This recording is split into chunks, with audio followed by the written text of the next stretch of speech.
And I need to share this screen. So before I continue today's meeting, I'm curious, is there any question? Most of you returned me homework, so I'm very happy about this. Any question that you have from previous times? No? Then I can continue the discussion about basics of Python. So then we're going to go to Numpy and SciPy. So we were discussing classes, and I'm going to very quickly repeat what we learned. So the classes are, of course, very useful construct with which we can pack together functions and variables, functions that work on certain variables. And the important thing to remember that in Python, we can create variables with so-called self dot command. So if you write self dot name of the variable, we inside the function, we create a new variable that is going to be visible in all the functions in this class. So basically becomes a member function of the class. So whenever you write self.x, it means that you're either creating a new variable if it doesn't exist yet, or you're using a variable that already exists. Now inside the class, such variable is going to be called with self.name of the variable, and outside the class you can access it with the name of the instance dot name of the variable. So q.x in this case. Self.x is outside q.x because q is the name of the instance of the class. So we have a definition of the class, and here we created an instance of the same class. And if we call q dot variable, it means it prints the variable that exists inside the class. The other thing which you have to remember that's specific to Python is that every member function has to start with self as the first argument. And this self as the first argument is not being used when you call a function outside. So for example, we have the function translate, and this looks like it has 3 variables, but of course only the two are used when we call the function. So translate has only 2 variables, but the first self has to be skipped because it's the default one that is hidden from the user. Finally, Python provides several special functions, which are, some of them are listed here. One is init, another one is str, rep for representation, and call for so-called functor type of functions. So init, as the name says, has to do with construction of the class. So basically it's called constructor, and is called at the very beginning when we, in this point, for example, we create a point, which means that constructor is being called. Then str is something that is used whenever we typecast to a string. So for example, if we have a q and we do strq, that means that we are typecasting this particular variable, this particular point, which is class, which is instance of the class, into a representation. And this representation is, of course, is what str returns. Of course, if we do a print of q, it will do the same thing. It would also print string representation of the class by default. So if string representation exists, this is going to be used for printing. And then in addition, there is call function, and call is something that's being called whenever we decide to use instance of the class as a function. So of course, q is a variable, q is not a function, isn't it? So normally you're not supposed to use it in the way as a function. So here, when I use this, I'm using it as a function. And when I use it as a function, q of 4.5, then I'm actually invoking call routine, which has only one argument z, and prints x, y, and in this case also z. So we have 3 things printed to the output. So here's another example of what we can do. So we first construct a point, and we immediately assign this to P. So P is now an instance of the class, isn't it? So if we didn't assign, for example, P, then we will create a class on the fly and we will immediately destroy the class because nothing points to this particular class, and therefore Python believes that it can immediately deallocate the memory. So we created something and we immediately lose it. So that's not what we want. We want to keep it. We want to keep the pointer to this class. So therefore, we are assigning P to a variable, and then we can use P for something. For example, we can print out this class or this instance of the class, and we will have a point printed, the content of the point, which means that we are going to invoke this str function on the point. We can, of course, translate it for something, 1 in this case. So we're going to invoke the translate function, and then we're going to print again. And then finally, we're going to invoke the call function, def call, isn't it, with 1.0. And eventually, we're going to also print the content directly by using px and py. Okay, so that's what happens. So we create a point. We print the point at the beginning, which was 1 and 2, exactly as what we inputted. Then we translated the point by 1, 1, and the point become 2, 3. So this printing statement gave us 2 and 3. And then we called the function with 1.0, and that was supposed to, that returns X, Y, and Z, but we didn't print this. So we could, however, print this as well.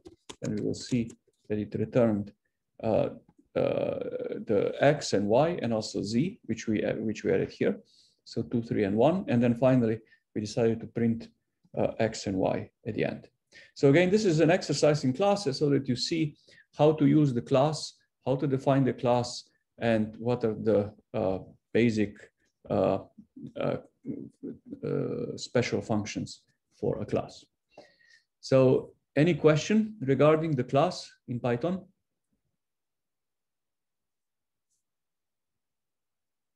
Is there any question? No, not at this point? Okay. So then let me continue with modules. So we have variables, we have classes, and we have variables, we have functions, and we have classes which combine together variables and functions. But there is another layer of modularity in Python, which is called modules. And those modules usually are just files in which we write Python codes. So in some sense, it has some similarity with other languages, such as C, in which you can create several object files, several .cc or .h files. But there is slight difference. Namely, Python modules are a bit more general in the sense that you can do different things with them. You can either call them directly from command line by just executing the Python file, or you can at the same time also import them in another module and use them as a library. So Python modules are very flexible because they can be used in several ways. In C++, the difference is that you need to always execute the code in such a way that you execute the part which contains so-called main function. So C++ always has to have a main function. That's where execution starts, isn't it? And you have to have this main. If you don't have a main and you try to link together different codes, different objects, the linker will complain, there is no main. I don't know where to start, doesn't it? Now, in Python, we never need main or an object, something where the execution starts. But in principle, you can execute each module separately if you want to, and you can just combine them together in another module and call all those modules from some other place. Now, there are two types of modules. There are either .py files, which are ASCII files that are written in Python, but they can also be binary files, .so, which are which are created with some compiler. So we already created some .so files with f2py and with pybint11. So you probably remember pybint11 and f2py both were compiled with either Fortran or C++ compiler and created so-called object code, which is saved under .so. So the way to understand this is that .so is basically almost identical to so-called shared libraries in the system. When you use your operating system, you will see that there are lots and lots of SO files already on your system. These are so-called shared libraries that your operating system needs or your applications needs. There are literally hundreds of them. But of course, these most of SO files are not Python modules, but they are very similar in the sense that the same type of code exists, except that in this case, we add some extra specification of how Python should understand shared libraries. So basically, this is some kind of shared library, slightly modified so that Python understands it when we import it. Yeah.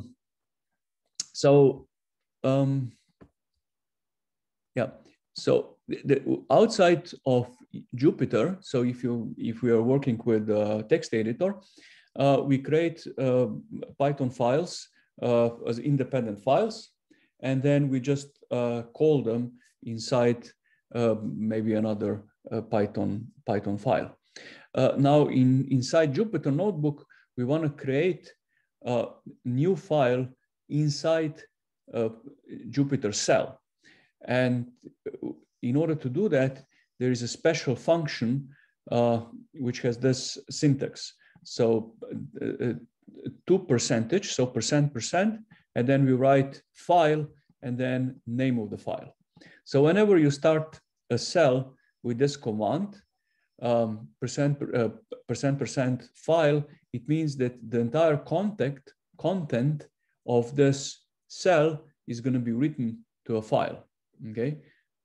Again, why do we need that? Because we want to save this content to a file and then do something with it. Okay. So what is in this file? Well, Professor? Yes? Is this exclusive to Jupyter IPython notebooks, or can we do the % even with regular text editors outside of Jupyter? I think that outside of Jupyter, it will just do import? issue an error, I think. Okay. Okay. I think this is Jupyter thing, yeah. So, I mean, you can try, but I'm pretty sure that this will issue an error, or at least warning. I think probably error. So this is really the Jupyter thing, yeah. Yeah, so the file will start with the next line, okay? It will start with a comment, and then comment, of course, is normally kept when we execute this. And then it's going to be the so-called docstring. And this docstring is docstring for the entire module. It's not docstring that has to do with a particular function or particular variable, but has to do with the module. So it's also a good idea to always, when you start a module, have some documentation in the beginning, because when we call help on the entire module, this is what's going to be printed, isn't it? So module has a docstring as well. Then we're going to define a variable in the module. Okay, so in this sense, this variable is global to this module, but in Python, this is kind of acceptable as being okay, so it's being a good thing. In C++, this was always discouraged because global variables are not supposed to be used. So typically in C++, you want to hide variables inside certain object. But of course, it doesn't matter if you have at least some variables outside the classes in modules. I think this is still acceptable, but it's probably not a good idea to have too many. Then we have a normal function. This is just a normal function which with its documentation and doesn't do much. Then we have some class. Again, this class doesn't do much except that we want to show that the classes can be packed inside the module. Then we're going to print here a particular special variable, which is called __name__. And the reason for this is because we want to understand what is the name of this variable depending on the context. So we use this syntax a lot. If __name__ is equal to __main__, then do something. Okay, so this if sentence, if it's true, it's going to execute, and typically this is used to test the module. So what are we going to do with the module? We're going to create a class, we're going to set variable, and then print something. Not much, but the point is that here is the code which usually is supposed to test our module. Okay, now why is this useful? Is because as I said before, in Python modules, we use them in at least two different ways. One is by importing it into another module, and the other is executing it from the command prompt, from the shell. When we execute them from the shell, from the command prompt, then this variable name will be equal to main. Okay, so once more, when we execute this Python module from command line, then we know that name is going to be equal to main. You can think of as main being the command line. And in this case, the testing is gonna be done. However, if we import the same module somewhere else, for example, if we write import module like this in some other code, then __ name is going to be the name of the current module, not main. Okay, something else. And in this case, of course, this testing is not going to be executed, which that's what usually you want, isn't it? You don't want to test the module when you import it somewhere else. You just want to use it. But once you call it from the command line, then we actually want to execute something. So one way to think about this is that from the command line, you always want to start with something like main in C. So in C, you always have a main part of the program. But when you import it, you want to change this executable into something like library, so which doesn't have main. That's one way to think about it. Okay, so let me execute this. So if I execute this, it says, all right, overwriting my module.py, overwriting why? Because my module.py already existed before. If it didn't exist, it will say writing to my module py. So now in my file, in my system, I can look for that module in the directory from which I executed the Python script, Jupyter script. And indeed, this file now exists. Okay, it's here. If I want to check how it looks like inside Jupyter Notebook, I can use any command from the command line, except that I need to prepend exclamation mark. So the exclamation mark first, it means this command now is the usual regular regular system command, or regular command that I use in my bash, in command prompt. So cat is such a command which basically just prints the content of the file. So if I do cat of this file, it prints it out. So this is exactly the same as doing cat in the command line, and also prints the content of the file. Okay.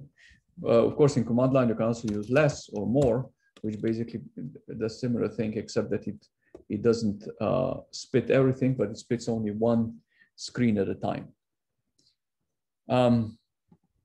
Okay, so basically this part, then all that it does is writes the content of the cell to the file, and then we can import this module. Okay, let me import it. So let's see what happens. If I import, it says my module. Okay, so this print here, print __ name, became my module. Okay, so now you see that if I import this from within the cell or from within some other module, then underscore name is not main. However, if I execute the same my module from the command line, then you see underscore name is main. And therefore it prints out 1, which is basically equivalent to executing this entire stuff that's below, because it then prints variable, which is 1. Okay, so once more, it's important to understand the difference of invoking my module with import statement inside some other module, or executing it as a Python executable in some sense. Okay.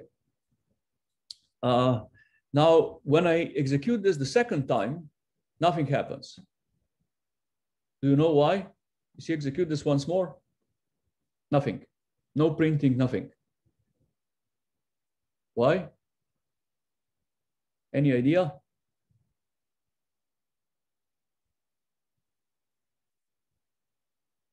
Anybody? So the reason for that nothing happens is because Python is trying to be efficient and intelligent. So whenever you do an import statement of anything, Python checks if this particular module was already imported, either before with through some other module, or directly in this code. And because it was already imported into our kernel, it will not re-import it again.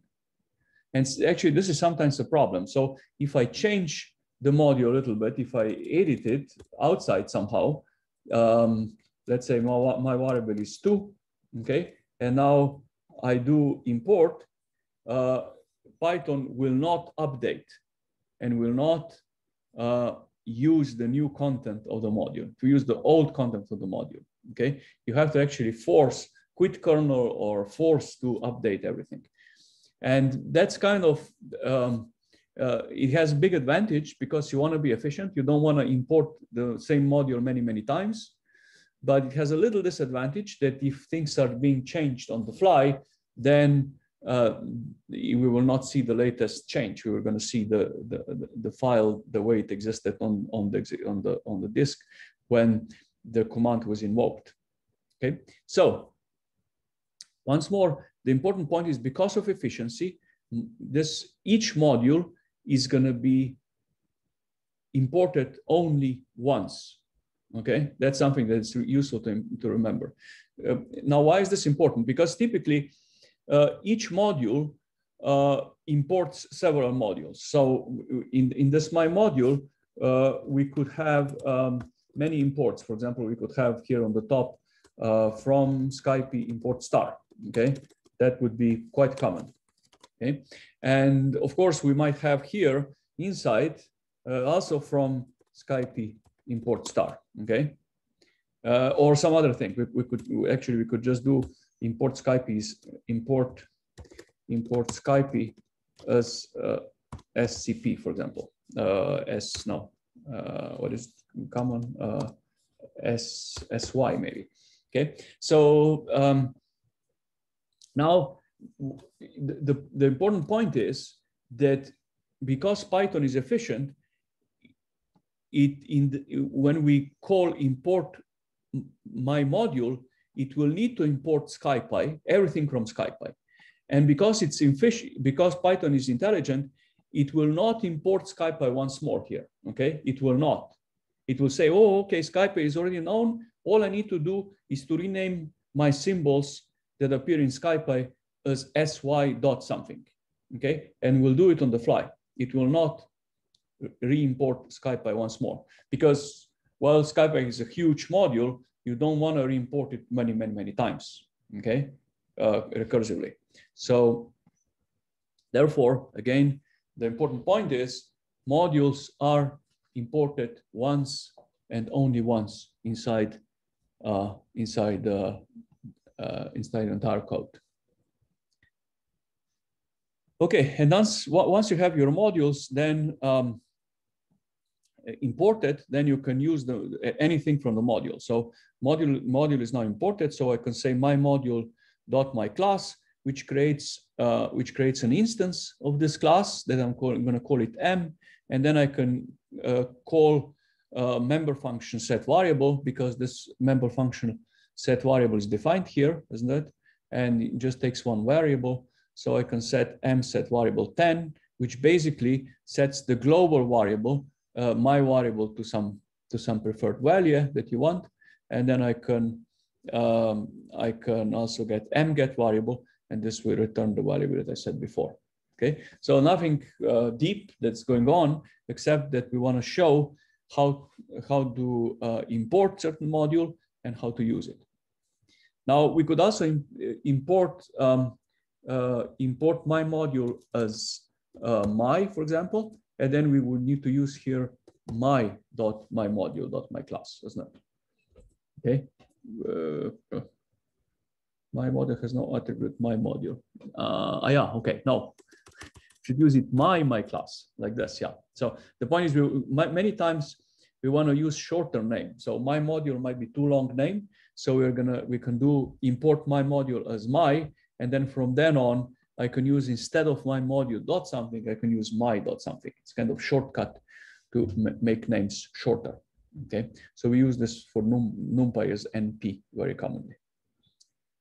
Okay, so this is as much as I wanted to talk about Python. If there is no question, well, first, is there any question?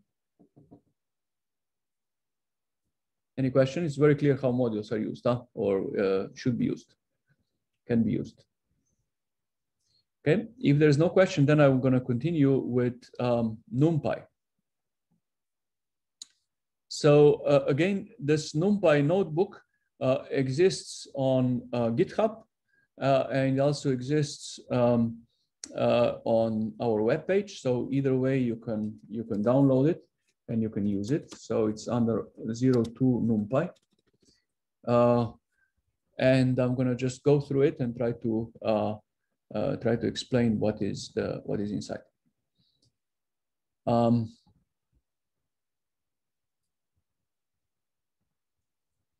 Okay, so again, some comments here from NumPy's package is used in almost all numerical computations using Python. It is a package that provides high performance vector, matrix, and higher dimensional data structures for Python. It is implemented in C and Fortran. So when calculations are vectorized, formulated with vectors and matrices, performance is very good. So basically, the important point is that if you can use something from NumPy, don't try to write your own code, because NumPy is much more efficient than something that you could write with your own code. So these arrays are very, very, very optimized. So I'm going to use almost always from NumPy import star, which is kind of convenient, because then all the symbols in NumPy will be in my scope. Many times you see in literature different type of import, namely import NumPy as NP. This is safer, of course, from NumPy import NP, because then you always need to prepend NP dot a symbol, but it's a little bit more time consuming, or maybe with longer code. So I usually skip this. I don't use this, but many times you see the code with this particular import. Now we understand what these two mean, because we discussed Python modules before. Okay, so how do we create NumPy arrays? Because the NumPy arrays are the most important concept. So there are several ways. We can create them from Python lists or tuples. So if you have a Python list, or if you have a tuple, then you can convert it into array. Now, the important concept to remember is the array is much more efficient way of storing data, and it's always continuous. So we discussed at the beginning of this class that continuous arrays in memory are very efficient, because then we can visit the array in continuous way, so that we don't have so-called cache misses. So that the big part of the array can be simultaneously in our cache. So now Python lists, on the other hand, are not efficient because their content is written in very complicated way, in a way that we don't control and we don't know, in memory. So even if the two variables in Python list appear nearby in the list, there is no guarantee that they will appear nearby in memory. They might or they might not, but in array they do. So therefore, we want to convert Python lists or tuples into Python arrays before we start seriously using them for numerics. And that also immediately tells you that in this operation, copying needs to be done, okay? Because you cannot just typecast something into an array, but you need to actually create a new object. You need to assign a new memory, copy everything there, and then create this array. So lots of copying involved here. We can also create NumPy arrays with several functions, predefined functions: arange, linspace, zeros, and ones, and actually log space as well, which I forgot to write here. We will discuss all these 1, 2, 3, 4, 5 different functions. And then, of course, we can also read data from the file. Okay, so first let us check how you create array from list. So it's pretty straightforward. If you have a, let's say, list of lists, which is a square form, then we can create an array out of this. So it's important that it's a square form. What does it mean, square form? It means that if I have an array which is 1, 2, and then 3, such as this is not a square form, isn't it? You agree? This is not 2 by 2 and it's not 1 by 1. Okay, this is just something. And if we try to typecast this into array, it will complain, well, I don't know how to do that. Okay, so if the array is not of the square type, then NumPy complains because it doesn't know how to create an array. Okay, but of course, if the list is of proper type, then it will succeed. Now, the question is, how is this conversion done? Well, the conversion is done in the best possible way, in the sense that if I give a list which is nested 2 by 2 list, then I will get 2 by 2 matrix. If I do this nested 3 by 3 list, I'll get 3 by 3 matrix. But of which type? Well, the type is also determined automatically. So if I check the type of this object, here I can look at it as m.type. I see that type is integer 64. So it means that it's 64-bit integer, so long integer.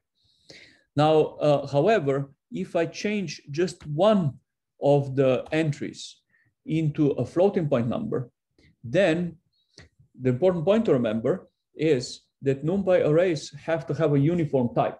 They cannot have variable type.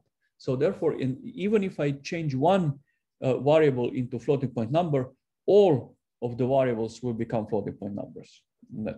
So that's probably what you expect, but still a good idea to know. Now, if I change just one of those entries into a complex number, okay, and execute the same thing, I see that I have an entire array of complex numbers. Why? Again, because NumPy arrays have to be uniform.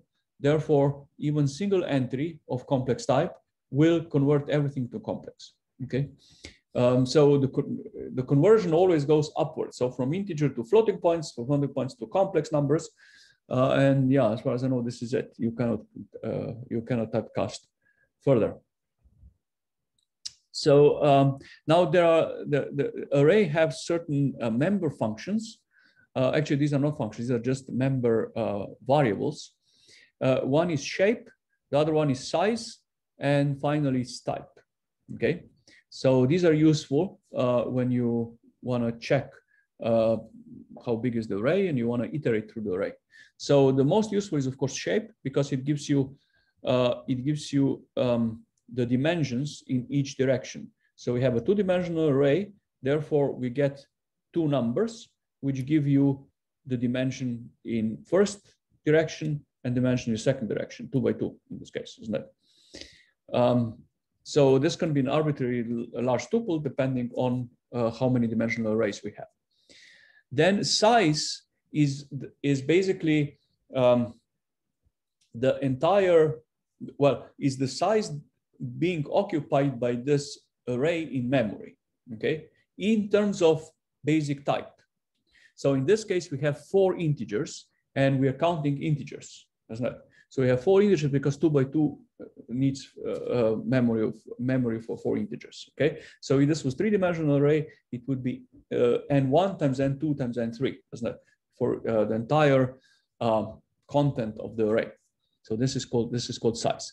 Now, why is this useful? Well, many times when you use, for example, MPI to transform the data, you can look at it as one continuous array. So all these arrays, although they appear as 2-dimensional, 3-dimensional arrays, at the end of the day, you can always look at them as 1-dimensional array if you want to. Okay, you can just reshape them if you want. So it's called Reshape Function, and it can be 1-dimensional array. Or when you use them in so-called MPI, MPI library, which transforms data between different nodes, you can just look at them as 1-dimensional array. Okay, it will work. And then you want to transform the entire array, maybe from one node to all other nodes. Then what we need is the size of the entire array. Okay, we want to know how big is the entire array, and then M size becomes very, very convenient, for example. Of course, there are other purposes for which you need the size, but this one is very commonly used. And then type is sometimes useful, that we check whether the array is of proper type.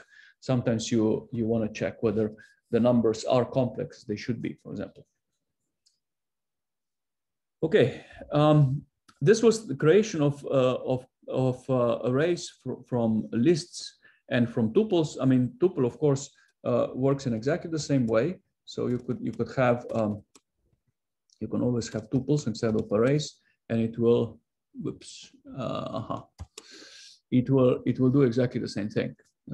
So instead of arrays, you can use tuples, which the only difference practically is in terms of what type of brackets you use.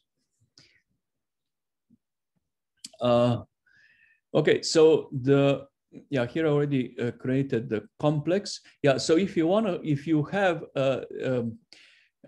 entries which are, for example, of the wrong type, so you have here list of integers, and you want to create, however, array which is of different type. Let's say that we want a complex array.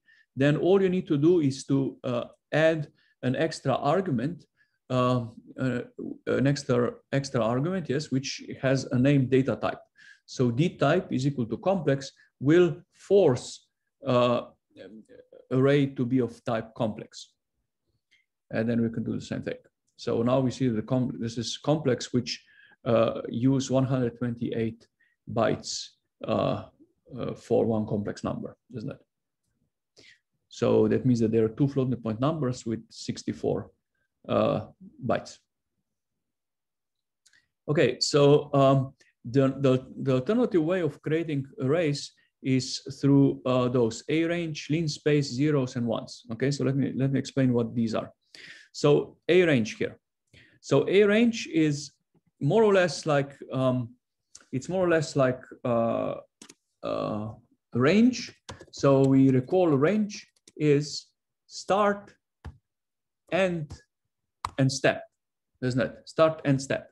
So it means, yeah. And then actually, if you want to see how it looks like, then we need to typecast to list. Okay. So it creates integers from 1 to 10, less than 10 to 10, but less than 10 with step 2. Now, A range is the same thing, almost the same. The difference is that it will give you an array rather than a list. Okay. And we don't need to typecast to anything, because in this case, we actually force the array construction on the fly. And if all the start, end, and the increment is integer, then this is going to be integer array. So you would ask yourself, well, why would you need this? Because I can do exactly the same thing with range function. Why would I need a range? Well, The reason for this is because many times you want to have the step which is floating point number. Okay, so if the step is floating point number, range will not work. So if you try to do range, it will complain that it cannot use floating point numbers. Okay, but in NumPy, floating point step is allowed, and that's actually pretty useful because you want to have linear mesh maybe with particular step, and arange can do it easily. Now, in addition to arange, we use many times an alternative which is called linspace. Now, what's the difference between arange and linspace? Well, linspace has slightly different syntax. It's we need to write start and the number of points. Okay, so for example 20. So that means it starts with 1, it ends with 10, and there will be 20 points in this linear mesh. It's called linear mesh, isn't it? So if I want to, for example, create exactly the same thing as above, then I will need probably 101 point. This is going to be very, very similar thing. No. This will be, what? No, 21, I guess. No, more. 51. Anyway, so depends of, the point is that with this you control how the linear mesh will look like, how many points you will have rather than the spacing. Okay, sometimes it's more useful to talk about the number of points than the spacing. Now, in addition to linspace, there is something which is called log space, which, as you could guess, creates a logarithmic mesh or the linear mesh. Here, the little issue is what do the arguments mean? So, for example, -3, 10, 10 means what? So, it turns out that this argument means 10 to the power of -3 and 10 to the power of 10. So basically, we give here the arguments for the beginning and end of the mesh, which are exponents in 10 to the power of something. Okay, so the start here is 10 to the -3. As you see, the first entry is 10 to the -3. Then the last one is 10 to the power of 10. Okay, the last entry, and there are altogether 10 points. Okay. One more thing to remember. You can have 20 or something. One more thing to remember here is that in linspace and log space, the beginning and end are always part of the mesh, while in arange the end is never part of the mesh. Okay, just like range is not, isn't it? Always less than. So yeah, but this is pretty much all that I want to say about construction of arrays with arange, linspace, and log space. And then finally, there are two other functions provided in NumPy, which are called zeros and ones. Now, I'm using them all the time, zeros. And basically, this creates an array where the entire content is set to 0. And the size of the array is a tuple of numbers. Okay, 3 means 3 by 3, 2-dimensional array. 3, 3, 2 is 3-dimensional array with a size 3 times 3 times 2. And we can also add here D type is complex, which means that we're going to create a complex array, not just floating point array. By default, type is float. That's something to actually remember. The default type is float, always float. Okay, so if you want to have integer array, then you have to write integer. Okay, otherwise it's float. Float is default. And similar ones, to create ones, again you see that the default type is floating point, doesn't it? It initializes the entire array to have all the entries equal to 1. And the important point is that they're all floating points. They're not integers. Okay, that's something that's sometimes useful to remember. Okay, random number generator. So Numpy provides not only arrays, but it also provides a lot of different random number generators, pretty high quality random number generators. We're not going to go through the entire library of random number generators, but I'm going to just tell you how these, how you can use them. So first we want to import from Numpy the sub module random, and then we can use random.rand. Okay, so the first command, which is random.rand, just gives you one random number.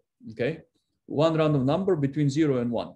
This is the most common use, and this random number is going to be uniformly distributed, isn't it? So uniformly distributed random number, uniformly distributed random number between 0 and 1. Okay, but you can use the sum command random rand as 5, which means that we're going to get not just 1 but 24 random numbers, and this is going to be an array of 5 by 5 of random numbers.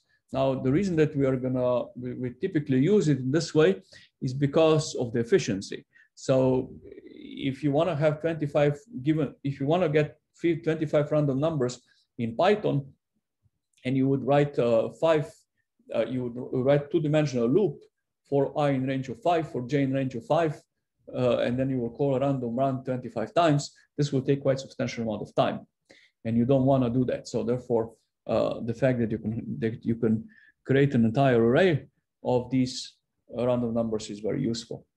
Okay, and of course this can be arbitrary large array if you want to. Now, in addition to this, we have various other distributions of random numbers, not just uniform. Rand n gives you a standard normal distribution of random numbers. So standard normal distribution is, of course, Gaussian, isn't it? So Gaussian is normal distribution with width. I think is 1 by default, but you can also vary this width if you want to. But of course, the most common use of random numbers is uniform distribution, isn't it? Which we then transform in some way. We're going to use this once we start working on Isaac model, for example, or Monte Carlo. Okay, then next thing that we want to discuss is input and output of files, or printing the files and using reading files. So the most common format of files is so-called comma separated or tab separated or even space separated data. Okay, and Numpy provides functions with which we can read such data files and with which we can write to a file. Okay, so Numpy load txt or Numpy get from txt are basically both functions that can read from such file. I usually use load txt, but again from txt is kind of even more general. But they are both pretty useful. I mean, support a lot of things. So let me discuss this in the case of a particular file that I downloaded from the internet. So it's called Stockholm td adj.txt. Yeah, .txt. So it's a decently large file. It's definitely a file that you don't want to type in by hand because it's too big. It's on purpose because we want to demonstrate how easy it is to manipulate data in Python. It's a lot of data, so you don't want to really do anything by hand. And basically, it has a temperature for Stockholm from year 1800 to year 2011 for every single day. So the format is year, month, day, and then it has 3 different temperatures. Now I think that the 3 different temperatures have to do with minimum daily temperature. No, it's minimum temperature and some average temperature and average in slightly different way. I forgot exactly. I forgot, or I probably didn't even look at it, what exactly these 3 columns are. But basically, it's some average temperature in particular place in Stockholm. So basically, what we want to do is we want to read this this data, and we want to maybe plot average temperature in each month. We want to maybe plot temperature as a function of time. We want to do something with this data, isn't it? And since the data is very, very large, you see, I go through the data file like this, and well, it takes quite a lot of time before you go through everything. So this data file is also available on GitHub. So if you download the entire Git repository, you probably got this data file as well. Sir? Yep. How did you go about jumping from the beginning of that list to the end of that list? Okay. So if you use less command, less, then end means shift G. Shift G, which capital G is the end, and then small g without the shift is beginning. And beginning. Shift G, G. Got it. Thank you.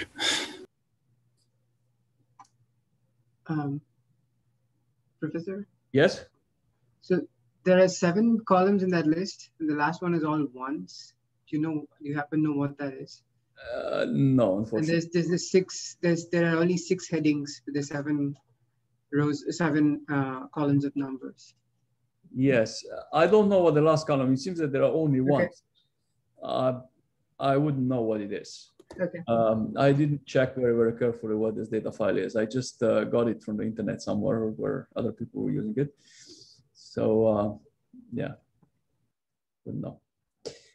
Okay, so but it's real data in the sense that this is data that these are real Stockholm temperatures. It seems that these guys are monitoring it for a long time, I guess. Okay, so what are we going to do here is first we can use a command from the command line, tail, which tail, if we do this in command line, it just shows that the last few lines, isn't it? Last few lines of the file. Cat will of course write the entire file, isn't it? And that's a bit too much. So tail is more convenient. This will show why do we do this? Because we want to see if our Jupyter notebook has access to this file. Okay, whether the file exists on the directory in which we are currently executing this thing, because if there is some problem with file system, we will not see it. Okay, so once we have that, once we know that it's there, then we can use load.txt and just the name of the file. Okay, and if the file is given in a proper form, in the sense that it's either space separated, tab separated, or comma separated, all 3 are fine, as long as it's one of those formats. Numpy will know how to read it. Okay, will know. If it's not of this form, it has some other spacer, you can add to this an extra command which is called spacer. I think it's called spacer or something, which constitutes a column or breaking between two columns. So we're gonna read the entire array, and then we're gonna print the shape. Reading done. So we have 77,000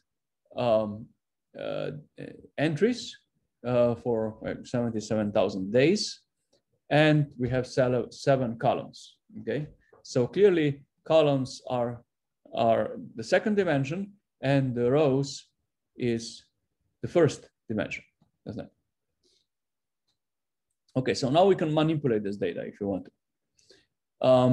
Now, another thing that we're going to do is we're going to import Matplotlib for plotting, because it's a good idea to plot this data and kind of get some idea of how the data looks like. And in order to do that, we're going to use again a particular kind of magic word. I think it's called magic word, which inlines figures in Jupyter notebooks. So if we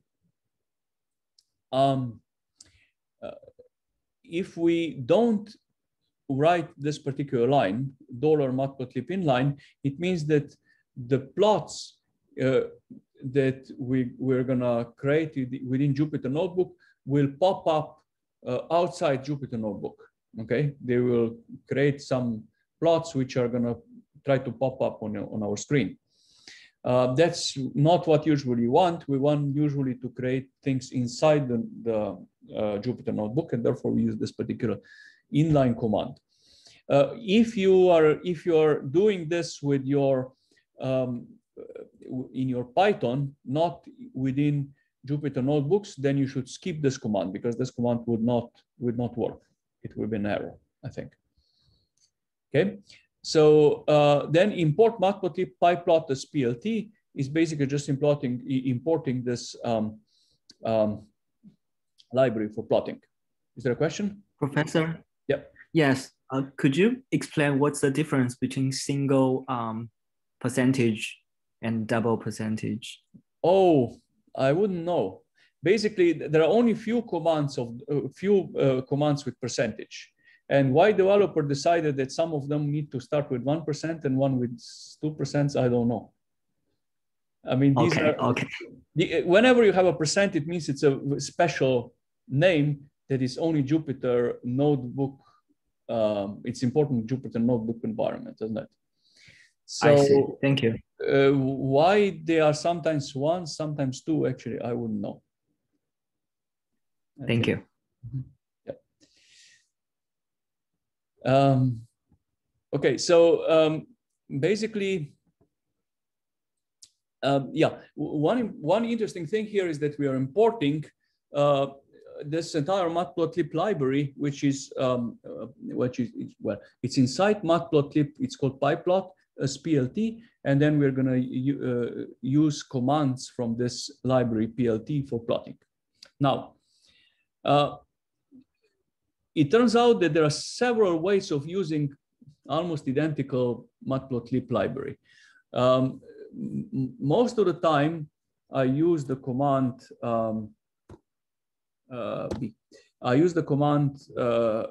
from pylab import star. Okay, that's what I use most often. Now, I read the documentation recently that this pylab is being discouraged currently in Python 3, and it might be, well, whenever they say discouraged means that it might be discontinued at some point. So it seems that right now they are preferring Matplotlib pyplot. So normally I would if I want to use pylab, I would say import pylab as PLT, or I would say from pylab import star. Okay, in both cases I'm using pylab. Okay, but this is pylab, which is different than Matplotlib pyplot. Now, when you plot things, you almost don't see a difference in the sense that it has identical commands. They're plot, title, label, figure. They have the identical concepts, okay, inside both libraries.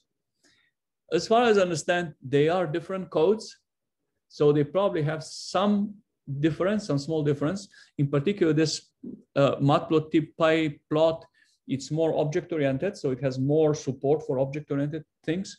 But for most of our plotting, we will see no difference between the two. So either you use pylab or you use Matplotlib pyplot. Matplotlib pyplot.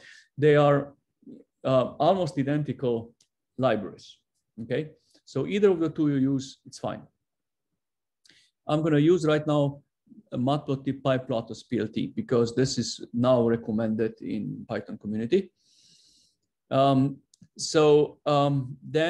next thing that we're going to do is we're going to create the horizontal axis, isn't it? So we need horizontal axis, which is going to be time, okay, in horizontal axis. So we're going to take the first column, as we discussed before, column comes with the second index. So we take the first column, which is the year. We add to this the second column, we divide by 12 because there are 12 months, and we add the third column and we divide by 365 because there are 365 days in a year. So we're going to create now the time in years, which is a floating point number. Okay, I do this t and I get it. Okay, if I want to see, yeah, I can look at what the content of this t is. So I can do t first 10, for example, and I see that the first 10 numbers are, of course, the year 1800 and some floating point numbers that corresponds to this particular days. Then I want to plot this. Okay, so plotting in Python, well, there is a so-called plot function that, of course, takes two arguments. First argument is the horizontal axis, and the second argument is the vertical axis, and both have to be of the same size. Otherwise, of course, you don't know how, well, the Python will know how to plot. So the command starts with PLT. PLT, why? Because we imported Matplotlib pyplot as PLT. If we imported this with a star, then we wouldn't need this PLT prepend PLT. So many times I don't use, I import this as star, and then we don't need this PLT in front. But the community prefers PLT as the name of the library. Okay, so I can execute this, and what do I get? Well, I get a plot with vertical axis, with horizontal axis is time, vertical axis is the temperature. So you see the temperature is of course in degrees Celsius, which is between -20 roughly to 20, that a little bit more than 20. So Stockholm is kind of colder climate, doesn't that? So 20 degrees or a little bit more than 20, and almost never above 30, which is really cold for New Jersey. But low temperature are pretty low too. Now, what I wanted to say is that we took here the third column, isn't it? The third column, and of course there are 77,431 rows, which means that we got so many data points. Okay, so this plot doesn't look as good as we wanted. So I wanted to modify it a little bit so that it looks slightly better to show you functionality of this PyLab. So one thing that you can modify is the dimension of the plot. So there is so-called fig size command. You can first invoke. So before we didn't invoke anything that has to do with figure. We just plot it, and if we just use the plot command by default, plot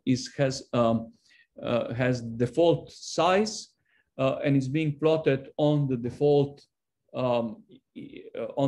figure. Okay, so there is always default figure, the default size. But in this case, we decided that maybe default size is not so great. So what we're going to do is we're going to invoke figure, and we're going to specify fig size 14 times 4. So 14 is going to be dimension in horizontal direction, and 4 is going to be in vertical. So it's going to be a bit more extended plot. And then we're going to, of course, do the same type of plotting. And we're going to we decided here to add a title, temperature in Stockholm. Then we decided to add X label. We decided to add some Y label. And well, the plot looks kind of nicer, isn't it? So it's much more extended in X direction because of this fig size here. And it has all this nice, well, it has the title and it has the X axis and Y axis. The other interesting thing is that you could use, of course, here any LaTeX symbol. So you can just use $ here, and this means LaTeX symbol. C is going to be now LaTeX command. So if I remember what is the symbol for degrees Celsius, I could use here a degree Celsius in LaTeX. Does anybody remember how it's degrees Celsius in LaTeX? It's circ, C-I-R-C, I think. C-I? R-C, yeah, I think like circle. Yeah, I'm not gonna figure it out. Okay, sorry. Anyway, so if you can, the one point is that you can circle. No. Yeah. So the important point is that you can put any LaTeX command, but it has to exist. Okay. So if it doesn't exist, then you're going to get an error. Okay. So now, what else do we want to do with arrays? Well, we want to transform them maybe in some way. So let's say that you want to. We have now x-axis, and we have the horizontal axis, and we have a vertical axis data. So let's say that we want to save now this data in exactly the way we plotted it. In other words, the first column is going to be a floating point number in time, this floating point numbers that we created. And let's say that we want to have the second column to be the temperature. Okay, so how do we do that? Well, Python gives you lots of functions. In particular, there is something which is called vstack. So what is vstack? Oops.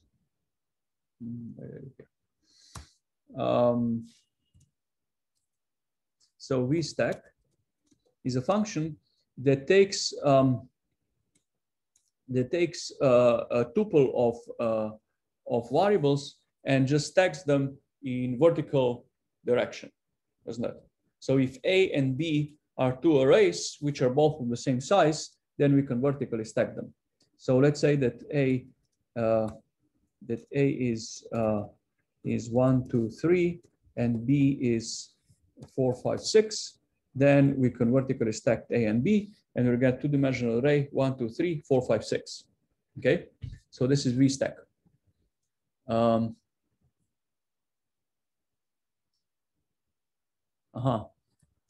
Yeah, thank you for explaining me how is the degree being written. Thank you. So yeah, what I want to explain is that vstack exists, doesn't it? Which vertically stacks two different arrays, and we can then take our time array that we created before, and then the temperature, and we can vertically stack the two. Okay. Now we have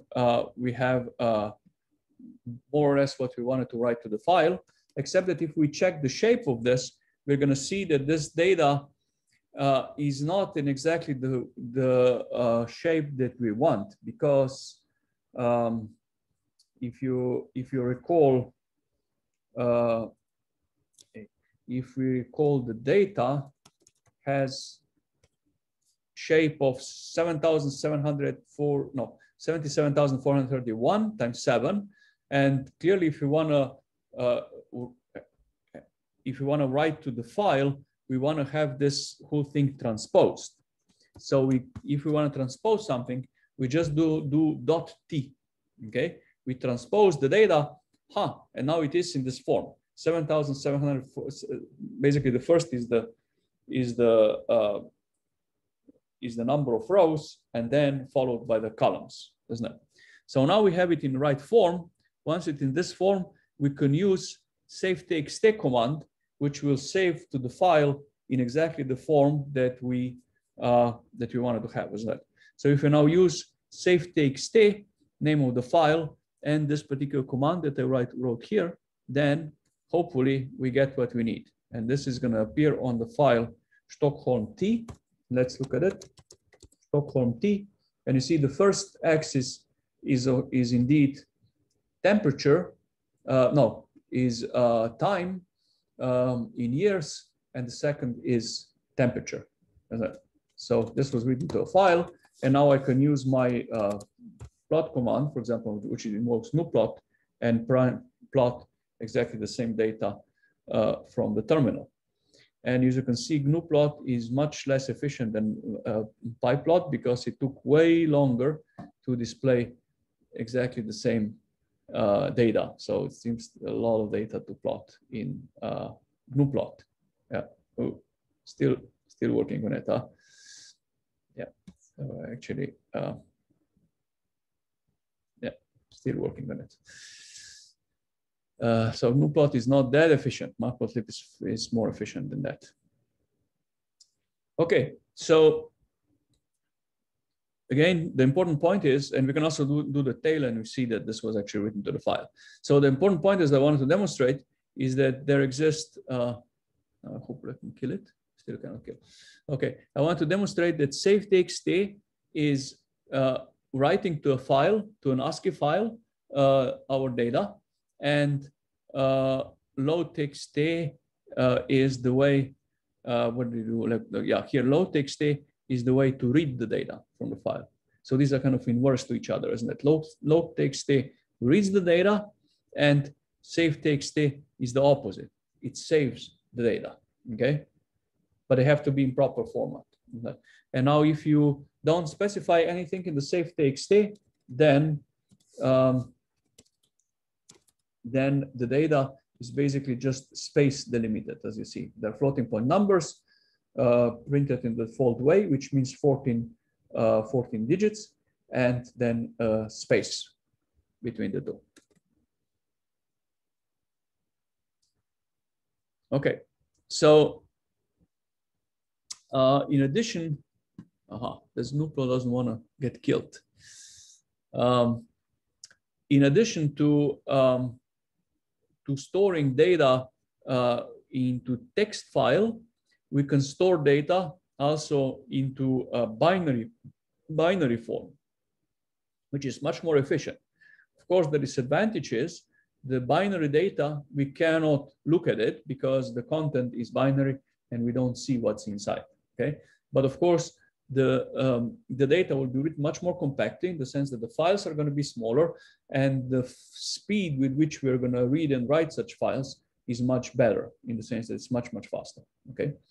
So binary files are preferred for large data sets, but not from small data sets because they're not readable.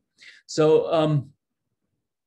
in order to save a binary file, all we need to do is to call a command save, then there is the name of the file, and then there is data, okay? We save it, and then we look at here we looked at the content of this directory, and we see that st data, yeah, it appeared here.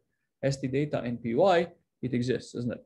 So the interesting thing is that we are not going to save directly to the name st data, but st data will always get an ending npy as numpy data array, okay? Numpy data array, because it's a particular form of the binary array. It's not exactly the same as the Fortran or C binary data. You see it's binary, we look at it and we see it's binary, and it says numpy, Fortran, order, false, shape, and so on. So it's clearly a binary file, but of particular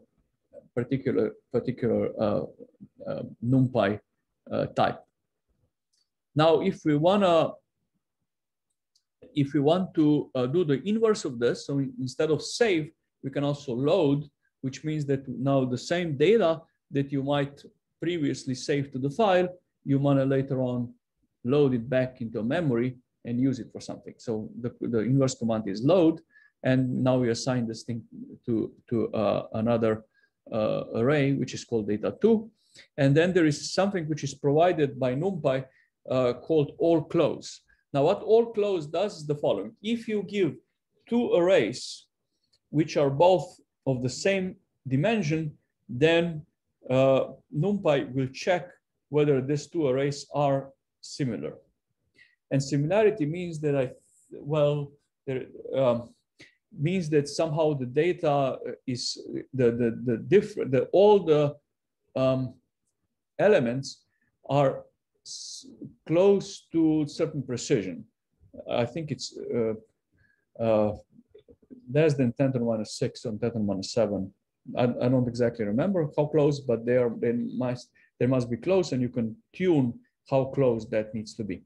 Of course, in this case, they are identical, so therefore the closeness is true. Okay, so this just demonstrates that you can save the binary file very easily here with save command, and you can read it back, and you get back NumPy array, which is identical in size and contains identical data. Any question? Yeah, Professor, on that one, it's true if everything is exactly matched up. This all close? No. Yes. All close doesn't need to be exactly the same. I think. Did you check the help? I think all close is used many times in you do linear algebra operations, and then you check whether this is close enough to each other. So I think that there is some threshold how close they need to be. All close returns true if the two arrays are element-wise equal within a tolerance. Yes. So the relative tolerance is 10 to the minus 5, and the absolute tolerance 10 to the minus 8. Okay. So that's how close they need to be. Then this is true. Otherwise, it's false. Of course, if you want to check if data is exactly equal to data 2, you could use equal sign. Okay. Or you could use data minus data 2, which will need to have all zeros, for example. That's another way. And then you could check if there is any entry that is non-zero, for example. Or you could check minimum, for example, absolute value. That's what I do many times. No, you need to check maximum.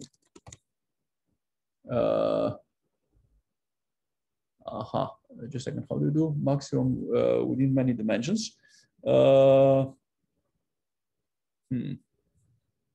a second. How do you do this? Maximum or many dimensions?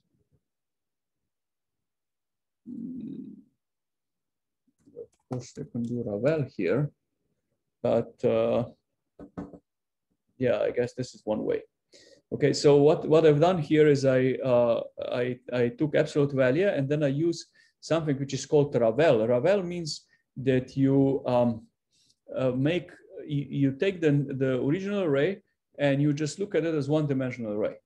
Okay, and then you can do maximum on one-dimensional array works, doesn't it?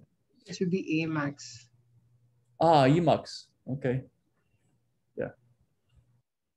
I see. Emax? No. Emax. Like this? No, A.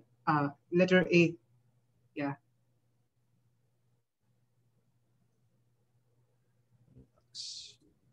Yeah.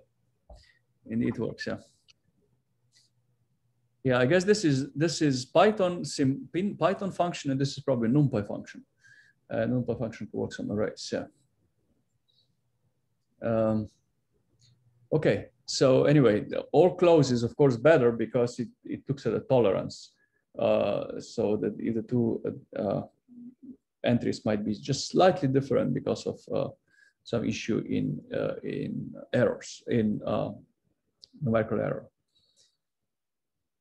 Okay, so manipulating data is the next chapter. So we're going to discuss the indexing and slicing of arrays. That's very useful. That we need this all the time.